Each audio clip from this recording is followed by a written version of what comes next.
Bonjour à tous, c'est Vincent Pavanello, président de la Maison des Mandataires, et je suis ravi de vous retrouver pour ce 7e épisode de notre série Dans la tête d'un top vendeur. Et aujourd'hui, nous allons être dans la tête d'une top vendeuse, puisque j'ai le grand plaisir de recevoir notre amie Pascale Griveau-Brugne du réseau Capifrance, et c'est la deuxième femme qu'on reçoit dans cette série. J'espère qu'il y en aura beaucoup d'autres.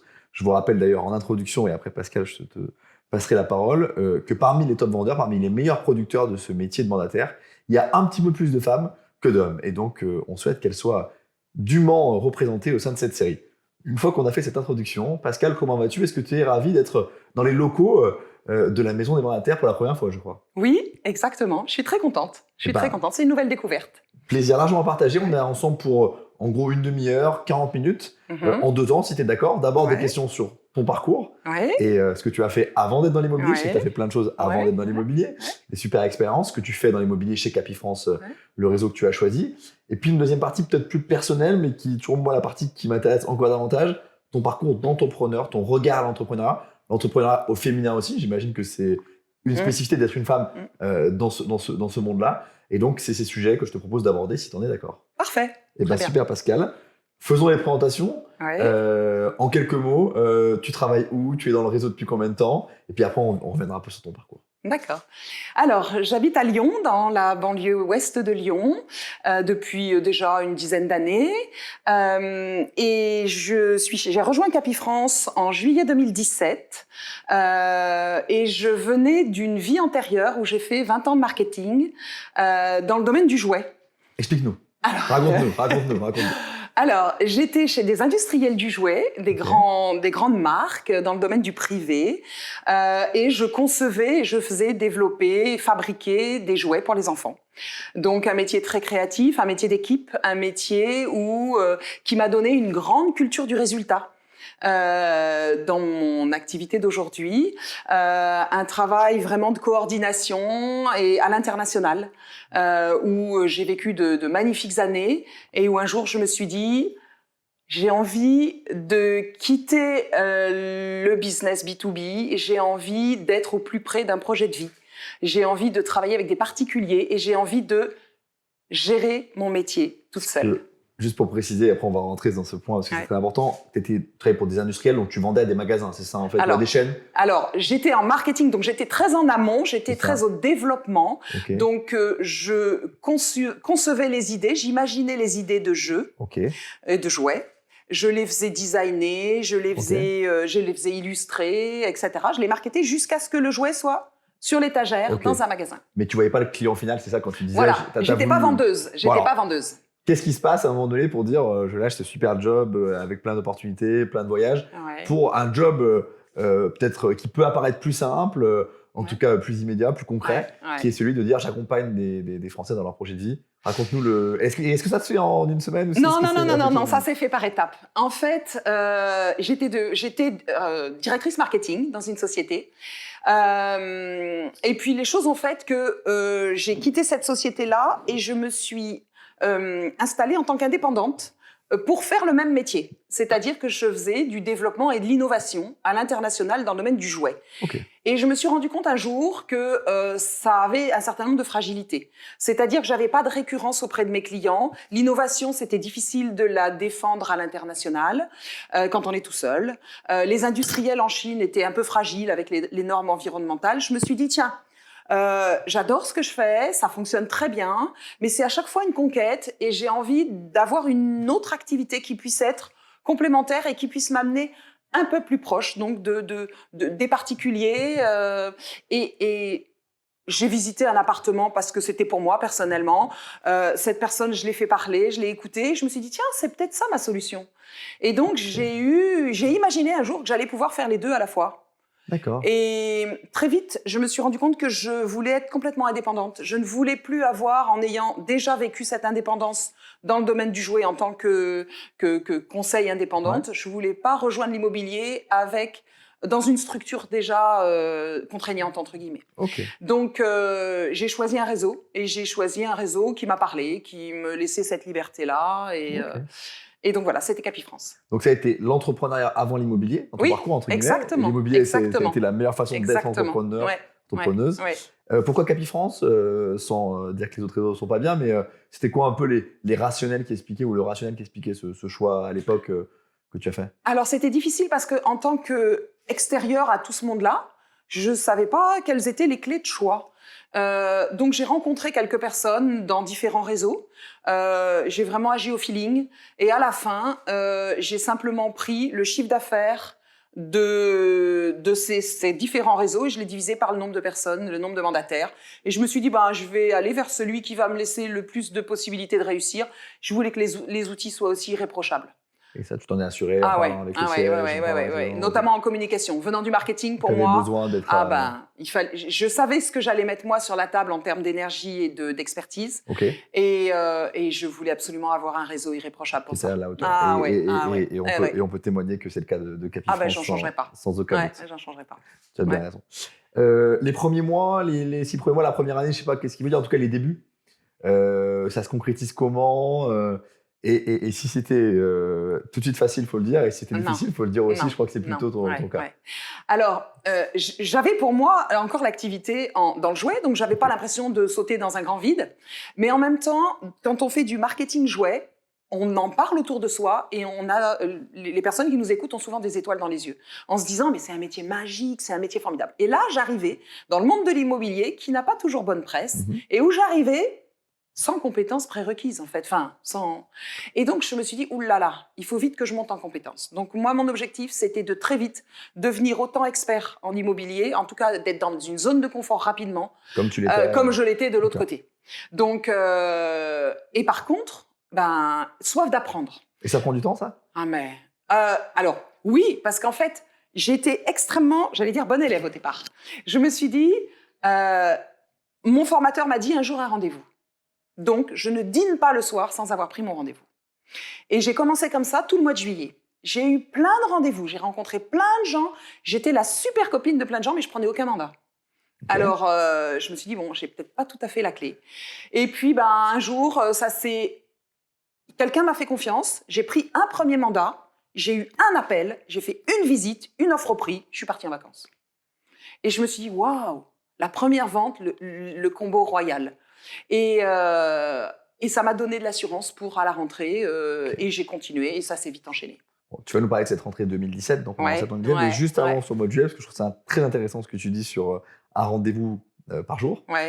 Comment on les obtient ces rendez-vous? Je comprends que ça n'a pas été suffisant, mais comment on les obtient? Parce que je pense qu'il y a des gens qui nous regardent, qui viennent d'arriver dans le métier et qui se disent c'est pas mal un rendez-vous par jour, mais concrètement, tu as appelé tes amis de Lyon? Non, pas du tout. D'accord. En fait, comme je venais d'un milieu où j'étais très reconnue, les gens me connaissaient pour le marketing jouet. Et je ne pouvais pas aller les voir, mes amis, mon réseau, en leur disant maintenant je vais faire de l'immobilier, alors ayez confiance en moi. Non, c'était pas possible. Donc je me suis dit je vais devoir faire le métier toute seule. Et donc j'ai fait de la pige, comme tout le monde en fait. Et j'avais un taux de retour qui était bon. Donc ça passait bien au téléphone parce que j'avais déjà l'habitude et voilà. Donc ça s'est bien passé, j'avais des rendez-vous, c'est pas le problème. Mais sauf que je les transformais pas. Donc voilà, puis ça s'est fait au fur et à mesure. Et à partir de l'entrée, alors parce que on va y venir, on est dans la série dans la tête d'une top vendeuse et tu es une top vendeuse et on va en parler. À partir de quel moment tu as senti, au bout d'un an, 2 ans, que tu avais compris comment convaincre les gens, comment inspirer confiance et que tu t'es dit ok, je sais faire ce job autant que je savais faire mon ancien job? En fait, très vite, je me suis rendu compte que la pige, je transformais. C'est-à-dire que quand je passais un appel, sur 4 appels, j'avais un rendez-vous. Et et une fois que j'avais un rendez-vous, une fois sur 2, j'avais le mandat. Je me suis dit, ça y est, j'ai les manettes. Je sais quelle quantité de travail il faut que je fasse pour obtenir le résultat que j'attends. Et après, j'ai déroulé. Alors, sauf que je suis un peu perfectionniste et je suis un peu hyperactive. Donc, j'ai fait tout ce que je pouvais faire. J'étais à fond tout le temps.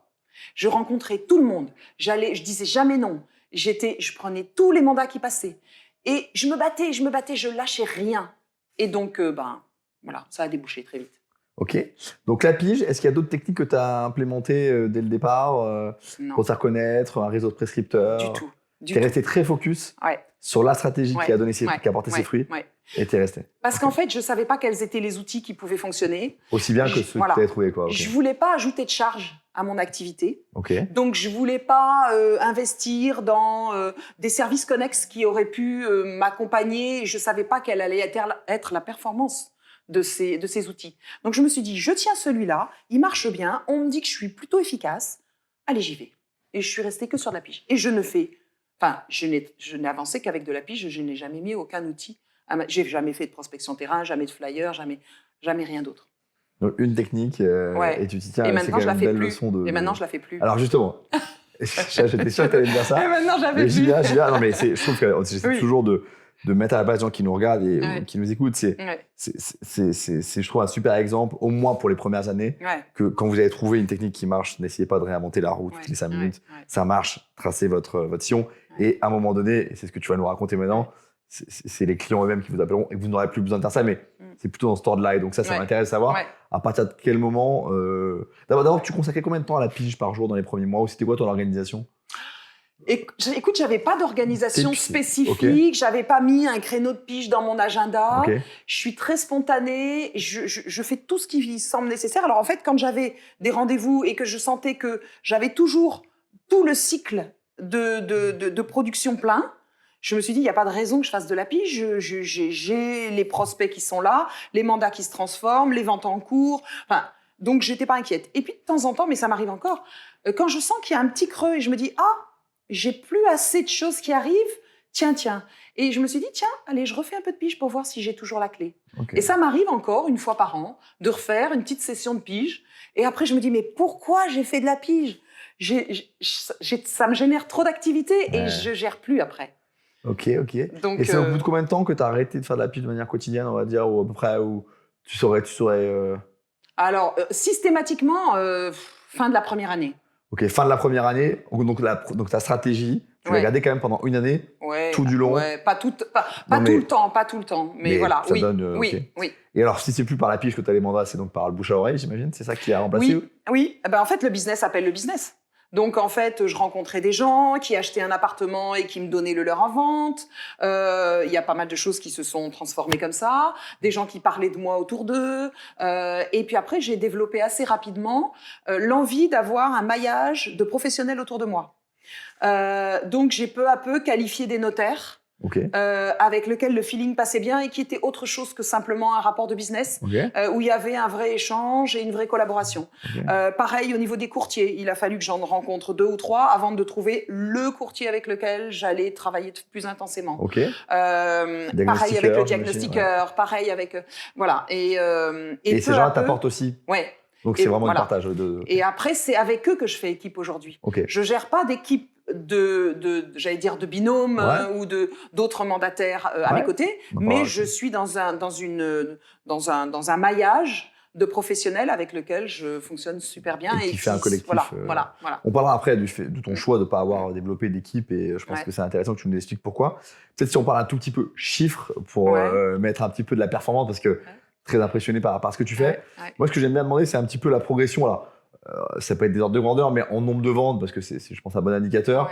Entre l'année 1 et l'année 2, entre l'année 2 et l'année 3, et puis aujourd'hui un petit peu, peut-être parce que je trouve que ton parcours, il peut être très inspirant pour plein de gens qui nous regardent. Donc, alors, la première année, j'ai dû faire 10-12 ventes. Donc, juste avec la pige, on peut faire 10-12 ventes. Et sur un marché qui est très concurrentiel. Tu n'étais pas au milieu de la pampa. Alors, c'est pas simplement avec la pige on peut faire 10-12 ventes. C'est vraiment combiné avec qui on est. Bien sûr. Quelle est notre personnalité, comment on travaille. Parce qu'on peut faire de la pige et ne jamais réussir à avancer. Donc, il y a plein d'autres choses que seulement la pige qui permettent de faire 10-12 ventes. Et puis après, très vite, ça a été 20, 25. Là, aujourd'hui, je pense que je travaille toute seule. J'ai recours à personne pour m'accompagner, ni en administratif, ni en rien du tout. Et à 25, c'est déjà une bonne intense activité. Ça, je veux bien te croire. Et donc, tu rayonnes dans toute la région lyonnaise? Oui. Alors, j'ai jamais eu l'idée d'avoir un secteur fermé et de travailler en intensivité parce qu'autrement ça m'aurait obligé à faire de la prospection terrain. Et comme je ne faisais que de la pige, en fait j'allais là et puis après avec de la recommandation j'allais là où on m'appelle en fait, là où on m'invite à aller. Et c'est pas le secteur que je vais chercher et que je vais choisir ni le bien, c'est la relation. C'est la relation qui pourra me faire dire oui ou non. Ok. Ça, c'est sûr. Bah, c'est très clair. Alors, tu nous as dit il faut de la pige et puis plein d'autres choses. Ouais. On parlera de ce plein d'autres choses dans la deuxième partie parce que je pense qu'il y a beaucoup de mindset, de capacité à inspirer. On voit que tu es très à l'aise et ça, c'est très utile. La dernière question de cette première partie, peut-être qu'appelle aussi une réponse de ta part, c'est tu as fait le choix de ne pas développer d'équipe, donc d'être une 100% productrice. Pourquoi et pourquoi ce choix? Parce que je pense qu'on ne peut pas être bon dans tout et je pense que je ne suis pas une super formatrice.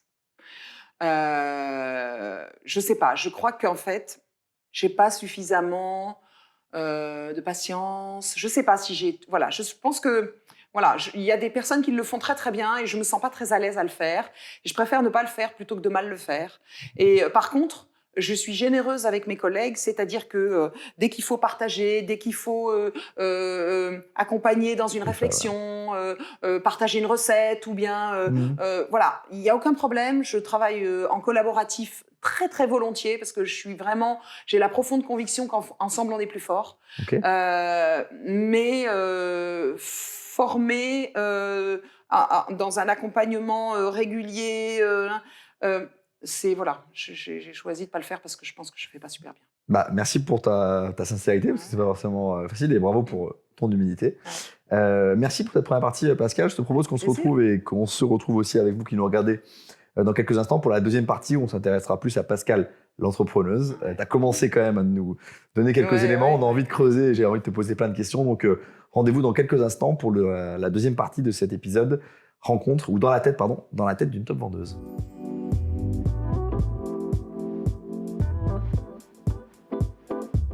Nous sommes de retour dans cette émission que vous connaissez bien maintenant, dans la tête d'un top vendeur, aujourd'hui dans la tête d'une top vendeuse, puisque nous sommes avec Pascal du réseau Capifrance. On a parlé beaucoup avec Pascal et c'était, je pense, très intéressant. Mettez-nous des commentaires d'ailleurs, hein, s'il y a des questions ou des remarques de ton parcours, de comment tu étais arrivé à être mandataire Capifrance. C'est pas le chemin linéaire, t'as pas envie de faire de l'immobilier depuis ta plus tendre enfance, mais d'ailleurs c'est le cas de beaucoup de mandataires. Et puis dans cette deuxième partie, on va t'interroger sur ton rapport à l'entrepreneuriat. On en parlait déjà un petit peu dans cette coupure, on va essayer d'en faire profiter les gens. Mais d'abord, est-ce que devenir entrepreneur, ça a toujours été quelque chose qui était dans un coin de ta tête? Et comment, à un moment donné, tu l'as dit un petit peu tout à l'heure, mais est-ce que tu peux préciser, est-ce que ça a été dans un coin de ta tête depuis longtemps? Et si c'est le cas ou pas, c'est quoi les 3-4 raisons où tu t'es dit non, maintenant, je prends ma vie en main, je prends mon destin en main, professionnel en tout cas, et je deviens entrepreneur? Liberté. C'était quoi un peu les éléments qui, en 2017, qui t'ont venu Alors, j'avais jamais rêvé d'être indépendante, d'être toute seule. En fait, j'aime beaucoup le travail en équipe. Et pour moi, c'était vraiment un fondamental qui faisait partie de ma vie professionnelle. Mais en même temps, j'ai eu un certain nombre de situations où je trouvais que subir un certain nombre de décisions qui impactaient sur ma vie personnelle, j'avais plus envie. Et donc, je me suis dit... Tu peux me donner un exemple? Est-ce que tu peux me donner un exemple, même imagé, mais pour qu'on comprenne ce que ça veut dire, des décisions qui s'imposaient sur ta vie? Eh ben, des grandes décisions. Par exemple, on s'implique dans un job et puis un jour une décision stratégique ou quelque chose fait que finalement tout change, on doit s'adapter et quelque part on doit subir une situation qu'on n'a pas souhaitée et il y a un moment où on se dit oh, ça suffit en fait. Par envie de pouvoir maîtriser les choses et les maîtriser sur du long terme. Et en même temps, je savais que j'avais en moi l'énergie pour mener à bien mon business. Je savais que j'avais besoin de personnes et que l'énergie, je la possédais. Donc je me suis dit, simplement, il faut que je trouve le moyen de l'exprimer. Et à ce moment-là, je recréerai une équipe autrement. Et c'est cet équilibre que j'ai retrouvé et qui me convient bien en fait. Donc ne plus subir et être plus maître de sa vie professionnelle, en tout cas c'est très clair, je trouve, c'est la façon dont tu l'exprimes. L'idée de mieux concilier la vie pro et la vie perso, c'était dans tes éléments ou pas plus que ça? Non, parce que j'y arrive moins bien. Depuis que tu es indépendante? 10 fois moins bien, ouais. D'accord, c'est intéressant.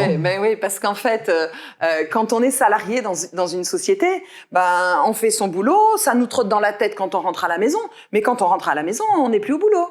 Moi, je travaille, mon bureau, il est juste à côté, il est dans ma maison en fait.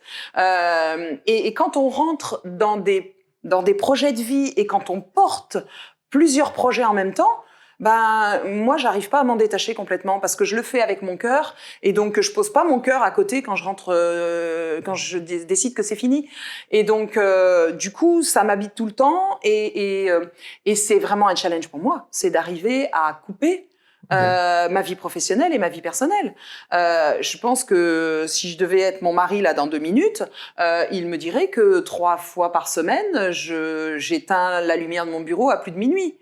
Donc, il y a un moment où vraiment mon challenge pour les années à venir, c'est d'arriver à donner plus de place à ma vie perso, même si je suis ravie de faire mon boulot et que c'est pas pénible et que mon métier, je l'adore. Donc, je le fais pas avec de la difficulté, je le fais avec un élan, mais il faut que j'arrive à arbitrer les choses qui sont importantes dans ma vie. On parlera des challenges pour toi dans les années à venir et on y reviendra parce que c'est hyper intéressant. Et merci pour ça. La troisième raison qui est parfois évoquée, sur laquelle ça m'intéresse d'avoir ton avis aussi, il y a effectivement le fait de prendre sa vie en main, le fait d'être plus libre dans son organisation, tu viens de le nuancer très fortement et c'est hyper intéressant d'avoir ton regard, de l'équilibrer en tout cas. Il y a le sujet de la rémunération et de la juste rémunération. Beaucoup de gens nous disent j'ai voulu être indépendant pour une rémunération qui correspondait vraiment à mes efforts, à mon mérite, etc. Versus un job de salarié où entre le super bon de la boîte et celui qui fait pas les efforts, il y a un écart de salaire qui est pas toujours juste. Est-ce que chez toi ça a été un sujet ou beaucoup moins et après tout, il n'y a pas de mauvaise réponse, ça, bien sûr. Je suis pas venue sur ce métier-là avec une ambition de rémunération, du tout. C'était pas du tout mon moteur. C'est clair qu'on se prend au jeu. Et que voilà, c'est un métier où quand on performe, on a la juste reconnaissance de cette performance, même un petit peu au-delà. Ok, mais c'était pas ton élément de choix. Non. Mais maintenant que tu y es, tu te dis c'est bien aussi, c'est un avantage de ce métier. D'ailleurs, ça sent dans ma façon de piloter mon activité, mais tu vas me poser la question tout à l'heure. Exactement. En première partie, tu nous as dit, parce que tu as réagi sur quelque chose que je disais comme quoi, je regardais la caméra, je disais comme quoi on peut faire 12 ventes par an la première année avec de la pige. Tu m'as dit non, avec de la pige et plein d'autres choses. J'ai envie qu'on s'intéresse à ce plein de choses. Et en fait, la question, c'est, et on voit que c'est très naturel pour toi, et je pense que tu as beaucoup appris dans tes anciennes activités, et puis sûrement, c'est peut-être aussi un peu sûrement ton caractère. On sent que tu inspires confiance. On a envie de te confier notre bien, on a envie de te dire que tu vas prendre soin de nos intérêts, etc. C'est assez clair. C'est évidemment des qualités d'entrepreneur dans tous les métiers. C'est quoi ton regard à ça et comment tu as essayé de travailler là-dessus et comment tu prépares un rendez-vous client? C'est quoi un petit peu ce supplément d'âme chez toi qui paraît évident? Alors, je vais dire quelque chose qui va vous paraître totalement un peu bateau, un peu je ne sais pas, mais je vais le dire parce que c'est tellement vrai pour moi. Je pars toujours du principe que les gens que je rencontre, ils peuvent tous être mes amis jusqu'à preuve du contraire. Je passe dans la rue, je rencontre quelqu'un, je pourrais l'aborder, je pourrais discuter avec lui, je pourrais aller boire un café avec lui. J'ai un a priori positif sur tout le monde. Et je pense que, on peut tous s'apporter. Et ça, c'est une posture dans la vie. Je suis pas sur la défensive, jamais. Je suis sur la générosité, sur l'envie d'être en contact, sur l'envie de faire un bout de chemin ensemble. Donc ça, c'est quelque chose qui est primordial et je pense que ça se sent. Et ce qui me guide dans les affaires, et je le disais tout à l'heure, c'est la relation.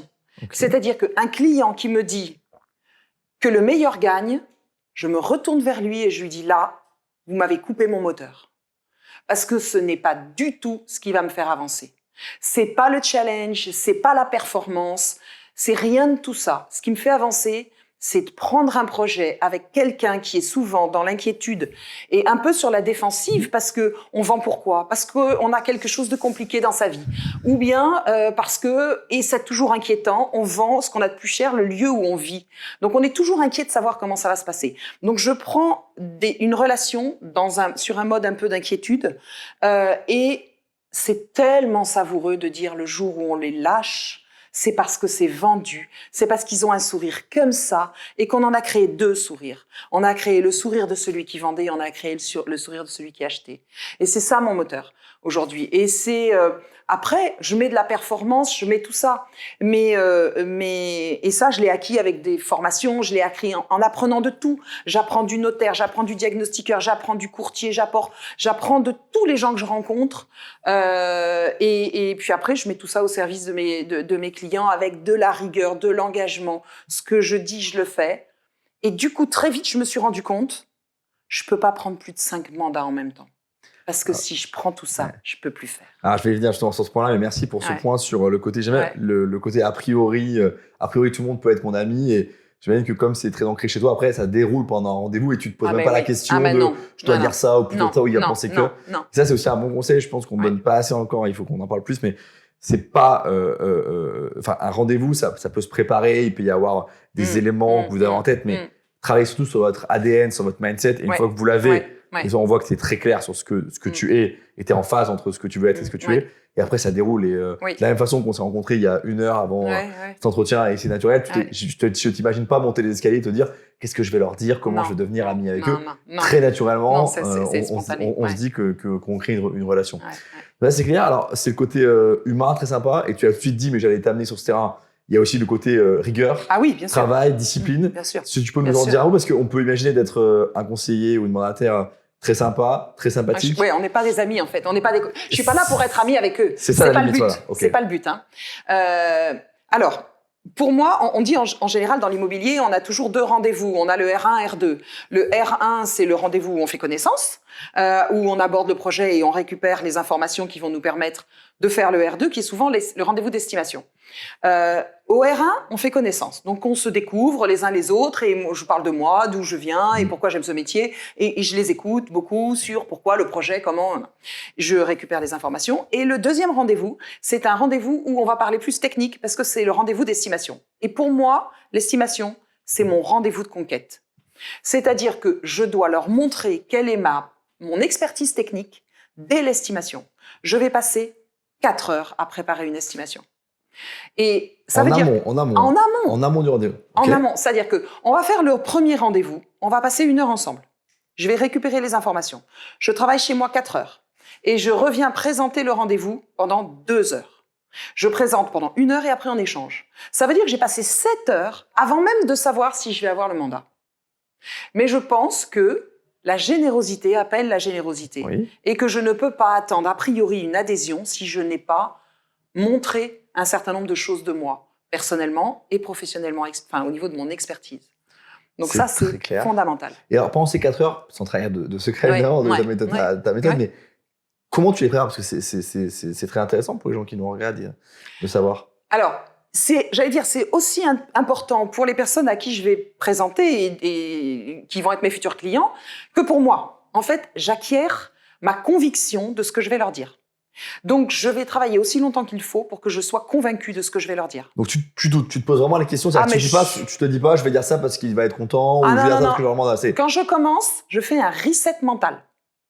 Je commence et je dis, voyons, je pars à l'enquête. Je me dis, voilà, un appartement comme ci, comme ça, comme ça, comme ça, combien ça peut valoir? Combien ça s'est vendu aux alentours? Combien ça s'est vendu réactualisé selon l'indice d'augmentation des prix? Quels sont les grands prix des sites immobiliers? Je sors tous ces documents. Je fais l'analyse de la concurrence, hyper pointue, tout indexé sur leur prix, sur leur surface. Et après, je fais tourner mon outil d'estimation. Je ne m'en tiens pas qu'à ça. Je challenge l'outil par tout ce que j'ai fait avant. C'est un outil Capifrance. Un outil Capifrance qui s'appelle Precisio. Je donne une info aussi. Mais je considère pas que lui connaît mieux le secteur que moi. Non. Mais c'est un indicateur. Et après, je fais un résumé sur un brouillon. Je leur présente mon brouillon et j'ai tourné le bas de la feuille où j'ai écrit mon prix.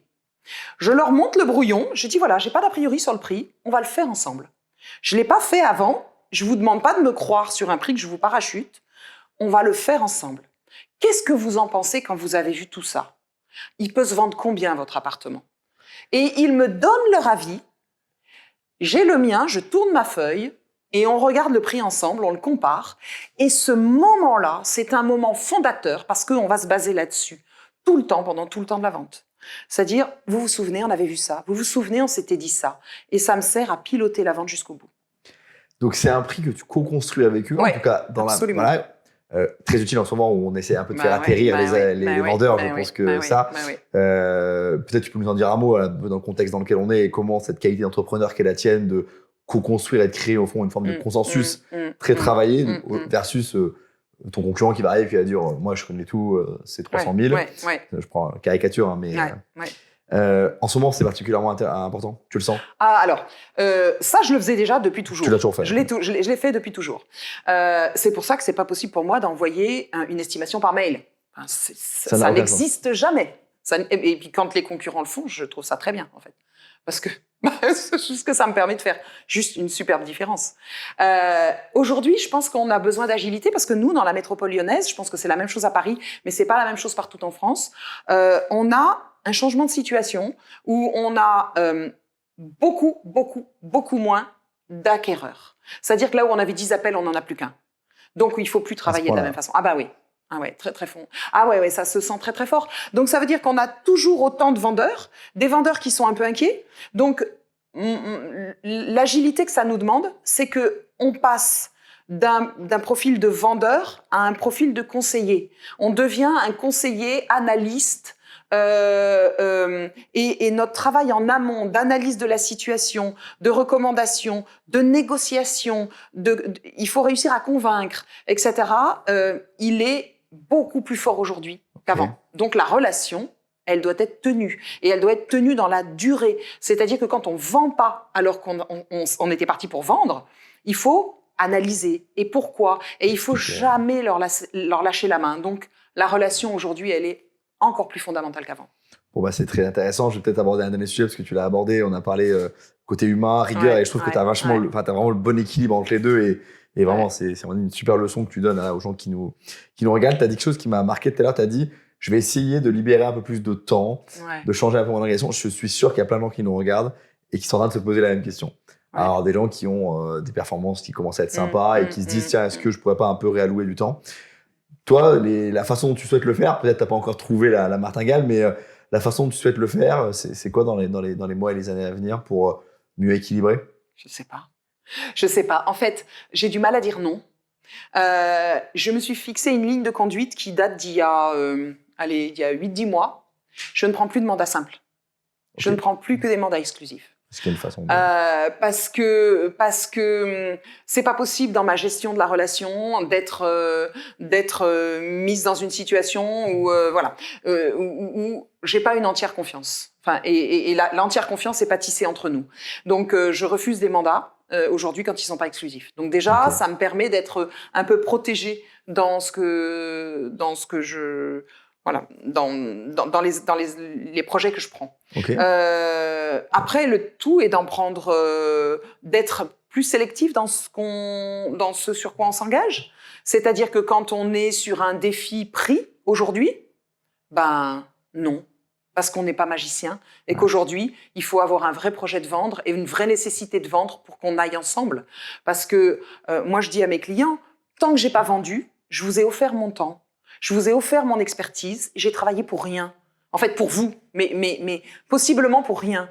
Donc, mon travail porte ses fruits à partir du moment où j'ai vendu. Mais si on n'a pas la conviction qu'on va réussir à avancer ensemble jusqu'au bout, il faut juste que j'y aille pas, et c'est peut-être là le temps que je vais gagner. Ok. C'est très clair, merci. Tu sais qu'on a une dernière question ici. Je sais déjà que tu vas me dire que tu n'as pas d'idée sur cette question-là, mais je te la pose quand même parce que c'est intéressant d'avoir ta réponse. On demande toujours, est-ce qu'il y a un entrepreneur vivant, mort, qui peut être une personnalité du monde des affaires, mais qui peut être aussi un artiste, que sais-je, qui t'inspire, dont tu te dis, tiens, j'ai pris quelques trucs à lui et ça a créé Pascal l'entrepreneuse que vous avez devant vous aujourd'hui. Alors, j'allais dire, j'ai pas un modèle que j'ai envie de dupliquer. Par contre, il y a des valeurs que j'ai envie d'introduire davantage dans mon métier. Des valeurs liées au contexte aujourd'hui, des valeurs de plus d'expertise concernant la performance énergétique des bâtiments. Nos clients vont avoir besoin de ça. Il faut que je sens que j'ai envie de me muscler là-dessus. Ok. Tu as raison. Voilà. Et peut-être toujours se poser la question comment on peut accompagner de façon équitable, juste et généreuse dans ce métier-là, parce que je pense qu'on n'est pas forcément au bout du modèle. On le pense aussi, et je suis sûr que tu sauras le réinventer. Merci pour ces mots à la fin sur l'environnement et puis sur le côté social, en tout cas juste. C'est commerce équitable, mais en tout cas le mandataire équitable. Mais c'est pas toujours ce qu'on entend dans ce type d'entretien, avec des gens qui sont drivés par d'autres choses, c'est très respectable. Mais merci pour ça, merci pour l'entretien. Pascal, le temps passe vite et on a déjà abordé plein de sujets. Je pense que d'ailleurs, mettez en commentaire ce que vous pensez de cet entretien et s'il y a des sujets que vous aimeriez qu'on aborde par ailleurs. Ravi de t'avoir reçu encore une fois ici. Plaisir partagé. Le réseau Capifrance est un des principaux partenaires, tu le sais, de la Maison des Mandataires. Et donc, j'espère qu'on se reverra bientôt puisque nous sommes maintenant amis, c'est ça qu'il faut Voilà, comprendre. c'est ça. Ouais. Merci beaucoup, Pascal. Merci beaucoup. Bonne soirée. Merci à vous, au revoir.